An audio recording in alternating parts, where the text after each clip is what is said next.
உட்கார்ந்துருப்பாங்க. அங்க ஒரு சின்ன பையன் வருவாரு. அந்த பெரிய மனுஷன் என்ன நினைக்கிறாரு தெரியுமா?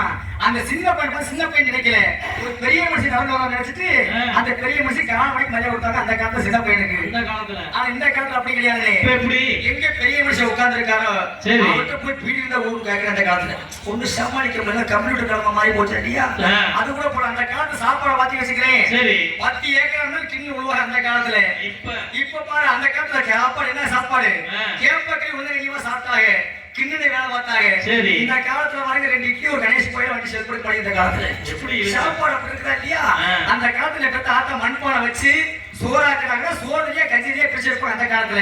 வீட்டுக்கு போனா நீராகாரம் எல்லா வீட்லயும் கிடக்கு. இப்ப எங்க நீராகாரம் கிடக்குதா? எங்க இருக்கு? கிடையாது. ஏன்னா அரிசி கஞ்சி ஒன்னாயி போச்சு. இப்ப எல்லா வீட்லயுமே குக்கர் சாப்பாடு. குக்கர்ல எதுவுமே கிடையாது. எங்க வீட்டுக்கார மச்சா உனக்கு எத்தனை நாளைக்கு அரிசி கொட்டுறது? எனக்கு குக்கர் வாங்கி கொடுத்து எங்க வீட்டுக்காரமா கேட்க பையனை சுட்டு நீ சேர்ந்துக்க ஏன் மூண்டாட்டியா அதோட வச்சுங்க அங்க வராதீங்க. உடனே பாருங்க குக்கர் வாங்கி வீட்டுக்காரமா கையில கொடுத்தாச்சு. மச்சனை குக்கர் எப்படி சமைக்கிறது கேட்டாப்புல நான் சொல்லி அடிய 3 விசில் குக்கர் இறக்கிருமா? அதுக்கு முன்னாடி குக்கர் வெடிச்சு நான் சொல்ல 2 விசில் வந்துச்சுனே. 3ஆவது சொல்றது வரவே இல்லை. குக்கர் ரிப்பேர் பசி தாங்க முடியல. எப்படா 3 சொல்றது எப்படா சாப்பிட உட்கார்ந்து இருந்தேன். வீட்டுக்கார மச்சா 2 விசில் வந்துச்சுங்க. 3ஆவது குக்கரை இறக்குங்க, எனக்கு வகுத்த கலக்கமா இருக்கு, பக்கத்துல போயிட்டு வரேன்ட்டாங்க. அப்ப பாருங்க அடுப்படியும் பாத்ரூம் அட்டாச்மெண்ட் பக்கத்துலயே நான் பாருங்க 4 நாள் 4வது போய் தூக்கி கிடந்தா சரி சட்டை கேட்டு இறங்க போறோம் அப்படி தூக்கிட்டே போய் உட்கார்ந்துருந்தேங்க. இந்த நாதி என்னத்த சட்டத்தினால உட்கார்ந்து அப்படின்னு 5 விசில் குக்கர் இறக்கி விட்டு வாய்ப்பு சோறு வந்துச்சா இல்லையா? இந்த விசிலுக்கு அந்த அளவுக்கு சோறு விளங்க மாதிரி போட்டடிச்சு அப்படியே இருக்குது. ஏன்னா விசில் மூலமா தான் காலம் இருக்குது. காலமெல்லாம் கம்ப்யூட்டர் காலமா மாறி போச்சு. அது மாத்திரம் இல்லை, எல்லா வீட்லயும் சோத்துல இருக்கோ பணத்துக்கு கிடையாது. எல்லா வீட்லயும் அது இல்லாம இருக்காது. எதுவுமே செல்போனும் அப்படி சொல்லு. சின்ன வந்து பெருசா சும்மா கிணுக்கு அந்திக்கே இருக்காங்க இல்லையா? செல்போன் காலம் வந்துச்சே இல்லையா? இப்படித்தான் மாதிரி ஒரு 4-5 வயலுக்கு அமைத்தாங்க. நல்லா முக்காடு போட்டுக்கிறது, இப்படி செல்ல ஆன் பண்ணிக்கிறது, இப்படியே உட்காந்து பாத்துட்டே இருந்தாங்க. நான் பக்கத்துல போனா போதும் செல்ல ஆஃப் பண்ணிடுறேன். நாங்க நடந்து போனதுக்கு முன்னாடி செல்ல ஆன் பண்ணிடுறது. இதே பாத்துட்டே இருந்தா எப்படி பண்றான்னு நான் போக வரமா இருந்தேன் பாரு. ஒரு என்ன என்ன சொல்லிட்டு இருக்கீங்க அப்படின்னா நீங்க உட்காந்து படிக்கலாம் படிக்கலாம் நினைச்சிட்டு இருக்கேன். படிக்க அப்படின்னு அங்க போயிட்டேன். அப்படி போயிட்டு மறைஞ்சிருந்துட்டு செல்ல ஆன் பண்ணி நான் வந்து எப்படி பாக்குறேன் என்ன நடக்குது. படிக்கல நீங்க வேற என்ன பண்ணாங்க? அம்மா குஞ்சு படம் பார்த்துட்டு ஒண்ணு சம்பாதிக்க முடியும். கிழமை மாறி போச்சா இல்லையா? இந்த மாதிரி கிழமை மாறி போச்சு. அது கூட பரவாயில்ல. அந்த காலத்துல ஒரு பெரியவங்க என்ன சொன்னாங்க? வீடு வரை உறவு, வீதி வரை மனைவி, காடு வரை பிள்ளை, கடைசியில் சொல்லி வச்சாங்க. மாத்திட்டாங்க. வீடு வரை டிவி, வீதி வரை பூத்து, காடு வரை செல்லு, கடைசி வரைக்கும் யாரோட இருக்காங்க. இந்த செல்போனுக்காக வந்துச்சே இல்லையா? எல்லாருமே செல்போன் வச்சிருக்காங்க. செல்போனால நான் ஒரு ஆளுக்கு இந்த காலத்துலயுமா எனக்கு ஒரு ரோசம் வந்துருச்சு. ஏன்னா சின்ன பையெல்லாம் உங்க செல்போன் வச்சு பேசிட்டு இருக்கானே, நம்மளும் ஒரு செல்போன் வாங்க அப்படின்னு நினைச்சு சில பேர் 2000 ரூபாய்க்கு செல்போன் வாங்குவாங்க, சில பேர் 3000 ரூபாய்க்கு செல்போன் வாங்குவாங்க. நான் எவ்வளவு தெரியுமா வாங்கினேன்? 25000 ரூபாய்க்கு வாங்கினேன். என்ன கலர்ல? ரோஸ் கலர்ல செல் வாங்கியாச்சு. முதல்ல செல்போன் வாங்கிட்டோமே, நம்ம குளிச்சுட்டு தான்டா பேசணும். குளிச்சுட்டா நீ சேர்ந்த ஏரியா குளிச்சுட்டு தான் பேசணும் அப்படின்ட்டு இந்த சோப்பு ஒரு ஆமா இருக்கு பாருங்க. சோப்பு ஒரு ஆமாரிட்டு என்ன 25000 ரூபாய்க்கு செல்போன் வாங்கிருக்கான். தண்ணி வட்டா வீணா போயிடும்.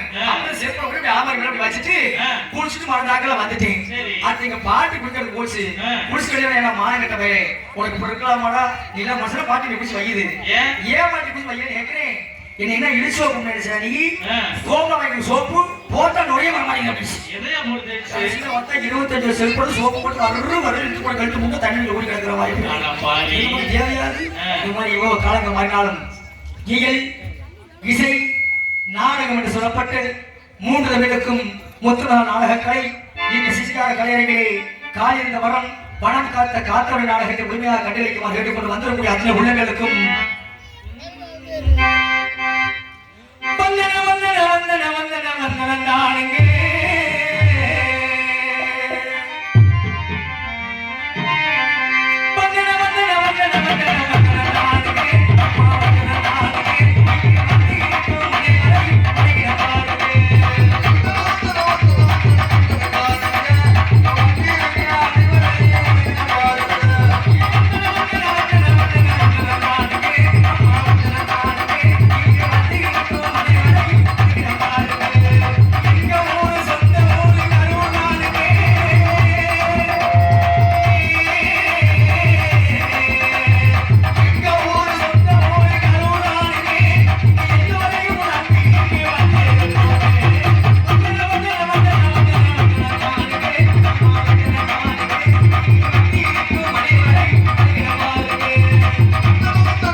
என்று சொல்லக்கூடிய நாடகத்தில் பங்கு பெற்றிருக்கும் நடிகர்கள் சென்னையிலும் தனக்கு தானே வெற்றி சொல்லி வரும் இந்நாடகத்திற்கு மூத்தமை கலைஞர் ஐயம்பாளையத்தை சார்ந்த அருமையினார் ரெங்கசாமி அவர்கள் இந்நிலையில் உருவாக காத்தவர சாமரிக்க காத்துக் கொண்டிருக்கிறார். மெல்ல வரும் காற்று